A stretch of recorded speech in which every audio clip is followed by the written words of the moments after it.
I know exactly what's happening, yet at the same time I have no idea what's happening, and that deeply concerns me.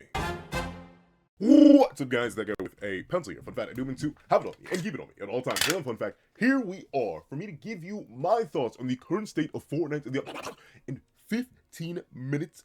I'd say or less, but I really just want to do 15 minutes because we have a lot to talk about. So let me start the timer right now. Yeah, so Fortnite is in an interesting state narratively. A state that I don't think we've technically had Nakaba do. Kind of. Here's the thing, right? Technically, we don't have a main antagonist right now. We do, but we don't. We know that Kath is around, alive, existing, but they've been reduced down to such an infinitesimal part of themselves. They're still presumably trapped underneath the influence of Gother's magic. Their very existence is in kind of a limbo right now. We know they're basically immortal and indestructible, so they won't actually die. We know they are still foundational to, containing chaos, or at least a large portion of it. So they're gonna come back. But right now we kind of don't have Kath, not as the main antagonist. And obviously, with Kath having been proven to be the main antagonist, Arthur is an antagonist. So we're in this weird position where the plot is moving forward, but moving forward very vaguely. The reason why I say we've never necessarily been in a scenario like this, is because there is a very, very short stretch of time in the narrative where we did have that. In terms of, we as readers didn't know about any we as readers didn't know about any overarching antagonists, and characters in universe didn't know about any overarching antagonist that was technically lingering in the background the entire time. Sure, you could definitely argue the main antagonist for a majority of original sevendeadlysins is the Demon King. We didn't know it was the Demon King. And technically the Supreme Deity, but she doesn't get handled in the main series. So I always feel I know Cursed by Light is part of the main series. It's a canon movie, but regardless, in terms of the actual main narrative, what we see in manga form, the Demon King is the antagonist from before the start of episode 1 or chapter 1 all the way to the Chaos arc stuff. Realistically, after his death, the Demon King narrative is over and is no longer the overarching antagonist. But in that very same case, we didn't know that. And thusly, specifically at the end of season 1, the defeat of Hendrickson and the Sins being welcomed back into the world as heroes, and a lack of clear establishment of the Ten Commandments at that point, that is kind of the state we're in now, and why I say Nakaba has almost never done this, but technically has. But I would say this, the difference between the state we were in narratively at that point in original Seven Deadly Sins versus the state we're at now is specifically where characters were in their overarching plots. We still didn't know a whole lot about Meliodas. And to be fair, we also don't know a whole lot about Percival, just via his nature as a being. So there is that. We didn't necessarily even have all the titular characters gathered. Sure, we had 6 of the 7 sins, and that was literally it.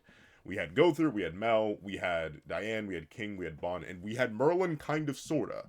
But we knew the narrative was still going to have to progress because we never got Escanor, and obviously you do need the Son of Pride to fill in that spot. So, while we are in a similar position that we kind of were at before, narratively, we aren't in that same position. Why? Because we have all 4 of our knights here. And as a byproduct of us having all of our 4 knights here, we are aware that the narrative needs to keep progressing because Camelot still exists, and that's technically a problem. And obviously, Arthur has some sort of interaction. We have plot progression, we have plot stakes, but we're in a weird spot because of a lack of overarching antagonists. But that'd be one thing. That'd be one thing exclusively, right? Not every single narrative needs a specifically known by in-universe characters or us meta-narratively as readers. Not every series needs an overarching antagonist in order to have plot progression, right? Right? It's not necessarily necessary. It usually helps, especially for stories of Seven Deadly Sins and Four Knights archetypes of the typical, I wouldn't say, what do you call Seven Deadly Sins and Four Knights typical heroes' journeys? Maybe not typical heroes' journeys, but heroes' journeys type narratives, or I'd say kind of basic Battleship type narratives. It is better to have an overarching antagonist, but it's not needed. The thing where I'm a little bit iffy, right? The thing where I'm okay, we've kind of been here before, I can handle this, a little bit worried because we don't really have super specific plot direction. It is really the introduction of the kids as a whole, right? What are we doing, Nakaba? What are we doing? And the reason I say what are we doing is because this is an entirely new set of characters, right? And I'm gonna say it. We haven't even properly developed all of their parents yet. We haven't gotten really much time at all with the current group of four knights as the four knights. Imagine if in the original series of Seven Deadly Sins, after the defeat of, let's say, once again, trying to pair it narratively is weird because, like, timing wise, like, they don't actually line up. Like, the position we are in currently does not line up to the timing of the original position of the narrative in Seven Deadly Sins, when the two narrative points of, like, vague, no antagonist zone, they don't line up because, like, one takes place right at the end of season 1, and presumably by the time this happens in the anime, this will probably be around, like, start of season 3. Maybe. Probably not, because I think... I actually don't know where the anime left off. But regardless, all that being said, imagine if, let's say, post-Galland showing up and wiping, and let's say realistically, we'll say post-Galland versus post-Druid Meliodas, Tristan, Lancelot, Gawain, and Percy all showed up, and it became part of the narrative. That's what's happening right now, and it feels really, really weird, because just like that point narratively, we didn't necessarily have solid understandings of the dynamics and interactions between all the sins. We still don't really have solid interactions and dynamics between all the four knights. Don't get me wrong, I'm liking the dynamics, I'm liking seeing it explored, but it feels like this is a little bit too fast, a little bit too early, and a little bit too, well, we gotta do something, right? Because I don't know if Nakaba has 100% confidence in this whole Merlin Arthur plotline, right? Kind of in the same way that I didn't feel like the whole reason, well, let me go deep into it. If you've been on the channel for a while, you know exactly how I feel about the thing I'm going to explain, but I'm going to explain it again just in case you don't know. I still, in my heart of hearts, in my left big toe, believe that Carther was a retcon. I don't think Carther was always meant to be Carther. If you don't know what I mean by Carther, I do not believe at all that Cath was always Arthur. I believe that was Nakaba getting cold feet about making Arthur the main antagonist and not wanting to go back and having to do retroactive work to actually make Arthur viable as the main antagonist. And the reason I'm so heavily with that is because of, like, weird characterization stuff and how much Carther does not line up with Cath, and as much juicy, delicious, scrolling interest headcanon as I can spit all over that to try to make it make sense. If you look at Cath from the original Seven Deadly Sins, even the majority of his characterization in Seven Deadly Sins versus the Cath that we have in Four Knights, completely different characters. Not the same character at all. And there's no work done to rationalize that or to explain that. It's just pure headcanon on my end to be like, oh, well, he was corrupted by Arthur and Chaos and this and the third, and like minor design aspect details that make me believe that. But this is another case where I'm not sure if Nakaba is confident in the initial narrative he set up. Because let's be honest, right now, the kids technically don't have to be here for the current state of Four Knights as we know it. This Holy Grail section of the narrative, well, technically it is extremely important to Arthurian mythology. It's in later versions of Arthurian mythology, and we still have a whole bunch of stuff technically that we need to establish and explore.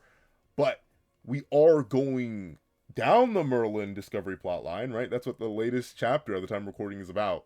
Specifically getting to Merlin and using Gawain's established nature as the key to finding Merlin to reach Merlin. And of course now we have Escanor. But that's the thing, right? It feels like Nakaba being put, and here's the thing, I can't even say being put, because Nakaba did this himself, right? Nakaba writes the narrative. I don't think, while we know editors still do have influence, and Nakaba does have an editor, even if he draws everything himself, I don't think Nakaba's editors came to him and were like, yeah, do these two separate plot lines and link them together right now. I don't think that was a thing. I think Nakaba, very similarly into how he dealt with Carther, in terms of being Carther and not just Arthur who had became evil, is kind of unsure on how he wants to treat this whole Merlin plotline, and specifically where it's going to go. And this all feeds back into the issue of, like, Cath just being a weird addition to the narrative that now causes more problems than solutions. Because, obviously, they're going to reach Merlin, right? That, by the second it was established, was going to occur. Heck, Merlin's appearance in the narrative proper-like has been established all the way back in Chapter 1. So, reaching Merlin was always the end goal. But I don't think Nakaba was entirely confident in making that their end goal, and that's why he went out of his way to retroactively introduce the kids as another layer of plot complication. Because one of the things I was talking about earlier, the idea of not having a specific overarching antagonist, is that your narrative is a lot less centralized.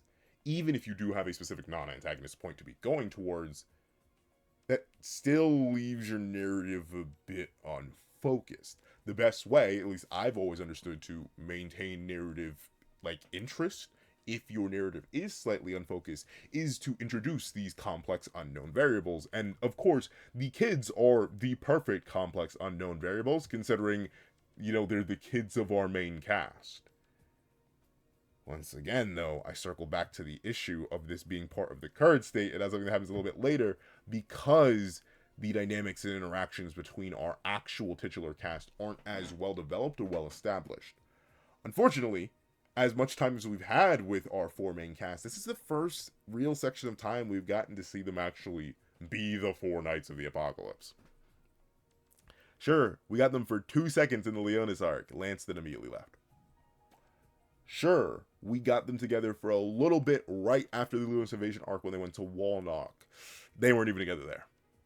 Sure, we got a little bit of them together in the demo. They all went and had separate. Like, ultimately, Nakuba is doing the thing he did with Seven Deadly Sins again, where he's, like, refusing to have all the titular characters in one place, which is even weirder, because we have less titular characters, and Nakuba went out of his way to drastically shrink the actual main cast by leaving a lot of the spare aspects of the separate platoons back in Leonis.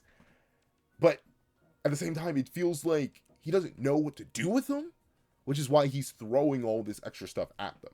It almost feels like too much, yet too little is happening. It's a really weird feeling, right? That's why in the intro, I was like, I know what's going on, I have no idea what's going on. Because it is that weird duology, that weird combo right there, where the kids being introduced, the weird timeline stuff that's going on, which is allowing the kids to be introduced, their dynamic and their relation with Arthur, and very specifically what presumably will be the eventual solution to Carther and Arthur's scenario, and what Chaos is going to play in all this. Like, it's all there, right? Like, I can loosely see a path, but it's so hobcobbled. It's so, all right, we have everything, including the kitchen sink, let's just throw it, and we're throwing it.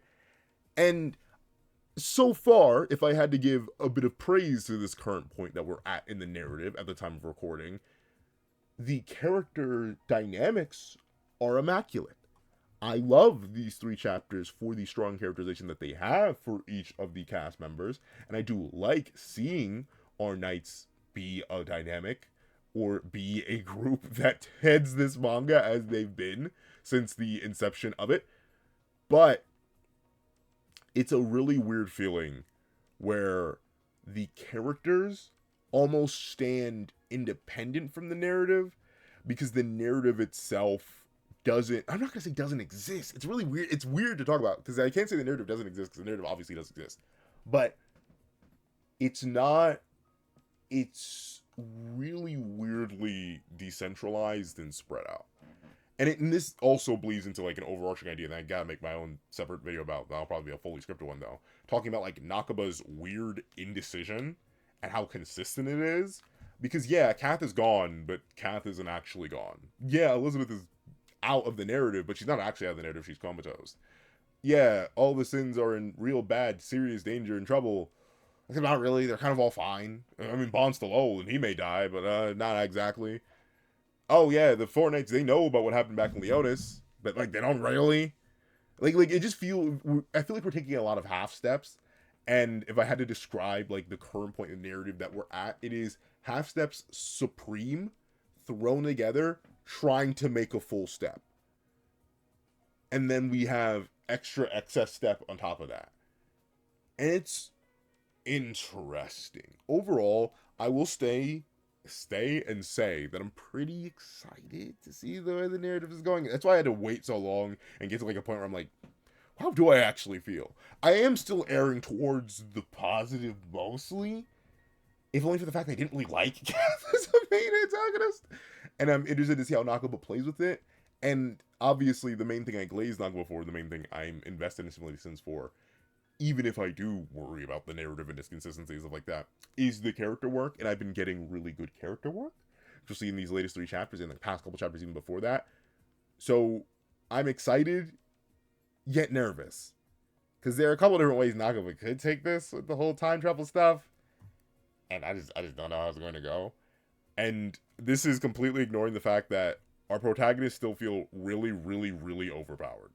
Like, even excluding Lance from this discussion, now introducing Galahad, Isaye, all the different like the pro tags are just too strong. In a narrative that doesn't even have a core antagonist. Like, what is the point of Camelot outside of something to be generally traversed? Like, it really does feel strange in terms of our cast power scaling relative to their opposition when their opposition barely exists. But it's kind of just how it is. I don't know. I'm probably going to make another My Thoughts video eventually once we get to an even more solid point. I'm just very interested to see where this Merlin thing goes. Because it feels like Four Knights could go in a bunch of different directions. But I'm out of time. So, if you've been all week in this video, please leave step half? Question mark? Step half? Question mark in the comment section down below. And the thing is, what you're watching, so leave a like, share, comment, and subscribe. Make sure that little notification bell so you don't miss out on any videos that come to the channel. Also, even have a Patron below, support me for as low as $1 a month. Things like exclusive videos, early content, and more. You also now become a member of the channel for as low as $3 a month to get the same perks and more. So those perks include the live reactions, here are the series I have to review, ad reactions of all my videos, early ad free access to all my videos, early ad free access not just on my videos on the main channel, but all my videos on the second channel that got the reaction. Link in the description down below, and in the card in the upper right hand corner. On top of that, I do have a link to my Kill Fizzly in the description down below. You drop 5 minutes to a short video, 20 minutes to a long video, or any means at all. Any support is always really appreciated. And I want to thank you so much for watching once again, and I hope you guys have a wonderful day. This is That Guy with the Pencil, writing off.